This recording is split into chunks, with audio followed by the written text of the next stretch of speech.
A British man named Alf Pritchett was killed in World War I before 1918. But we have a recording of him speaking clearly in 1960. How is that possible? Pritchett came into the room where a direct voice medium named Leslie Flint was sitting. In these videos, you will hear Alf Pritchett speaking from the afterlife about what happened after his transition to the next life, what his life was like there, and his surprising reunion with a sister he didn't realize he had.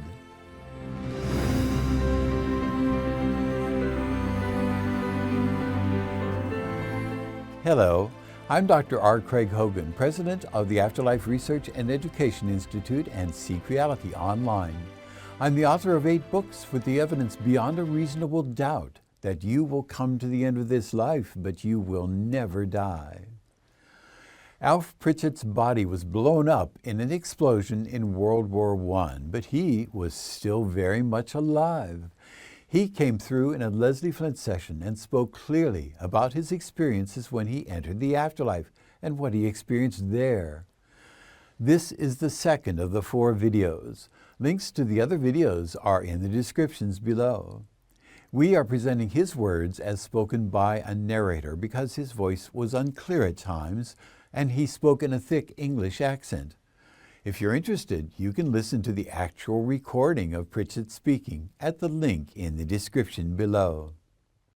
My friend, the soldier who had died months before, came to me and reached out his hand. He said, "All right, nothing to worry about. You're all right, mate. Come on."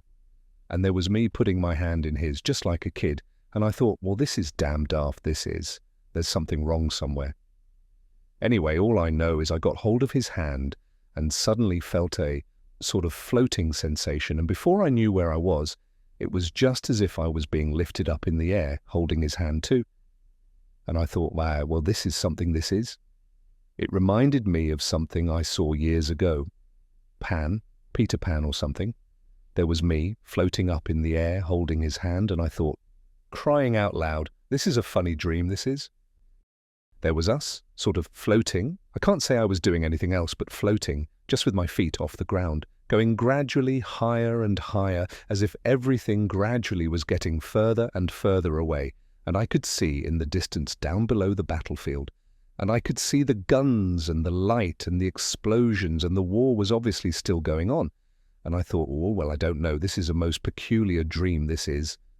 And then the next thing I remember was sort of gradually coming in sight of what appeared to me to be a big city. It was luminous. It was as if all the buildings sort of had a sort of glow about them. This glow, by the way, seemed to be something that seemed to be not only with him, my friend, but, with everything. Even when I remember now looking back, there was a sort of haze or a glow over everything. Anyway, to cut a long story short, I suddenly felt my feet touching ground again, most peculiar, and it felt solid. And I remember walking along what appeared to be a long avenue, and on each side of this street or avenue were beautiful trees. And between every other tree or so there was what appeared to be a sort of statue. That's the only way I can describe it. Figures, beautiful figures they were. Sculptured sort of figures, you see. And on the sidewalk, I suppose that's what you'd call it, or the path, pavement, people were going about, but dressed in most peculiar sort of dress. I thought, oh dear, this is a real corker, this is, a real dream. They looked like as if they might have been Romans or Greeks or something, like you see in pictures. And beautiful buildings with pillars and beautiful steps leading up, some of them had. And they were mostly flat-roofed, by the way. I don't remember ever seeing any roofs and gables, like one associates with England, for instance. They all seemed to be what you call on the continental style, sort of beautiful flat-roof houses, beautifully designed, and this sort of glow coming from them. All sorts of people there was, and I saw horses. I saw several people on horseback riding beautiful, magnificent-looking horses they were. And anyway, I thought, this is quite a do. This is, And anyway, he was talking away to me. "Course," he says. "Of course you know what's happened to you." So I says, "What's happened to me?" I says, "All I know is what's happened, or what ain't happened." I am having a good time here. It's better than being down there in that lot. I shall be sorry to wake up. He says, don't worry, you ain't going to wake up. I says, what do you mean you ain't going to wake up? Well, he says, you've had it, chum. I said, what do you mean, had it? So he says, you're dead. I said, don't be so silly. How can I be dead? I'm here. I can see all what's going on around me. I can see you. But I said, I know as how you died some months ago. You got a packet.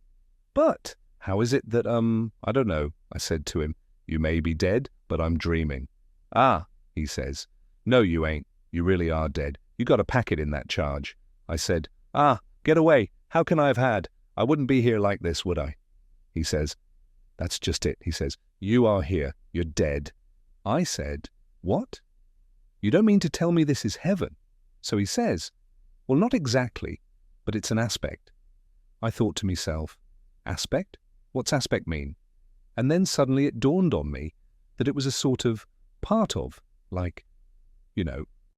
Anyway, to cut a long story short, we went up this nice, very pleasant road in this beautiful city, and we came to a sort of hill, not a very steep hill, and right in front of me, on top of this hill, I could see what looked like a beautiful building, like, well, how can I describe it?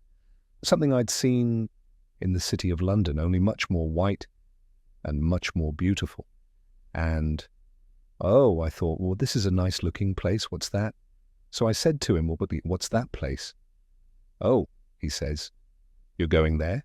He says, to meet some of your old friends. He said, that's what we call a reception station. I said, a what? He said, it's like a kind of an hospital. I said, well, I don't want to go to any hospitals. There's nothing wrong with me. I'm all right. I said, and in any case, I can't get this at all. He said, don't worry, just don't tax your brain. He says, too much at the moment. It'll come to you later. Just relax and enjoy yourself. I said, well, I'm doing that all right. It's a darn sight better than being down there. In a sense, I says, I don't particularly want to wake up. If this is what you say, true. I have to believe you, but at the same time, I can't make head or tail of it. We have thousands of these recordings from Leslie Flint's sessions in which people alive and well in the afterlife came into the room where Flint was speaking, and they would speak to the assemblage there. They speak clearly about their transition to the next life and their lives there. These recordings are further proof that you will come to the end of this life, but you will never die. Links to the videos with the other parts of Pritchett's message recorded in the Leslie Flint session are in the descriptions below. A link to the actual recording of Pritchett's voice is in the descriptions.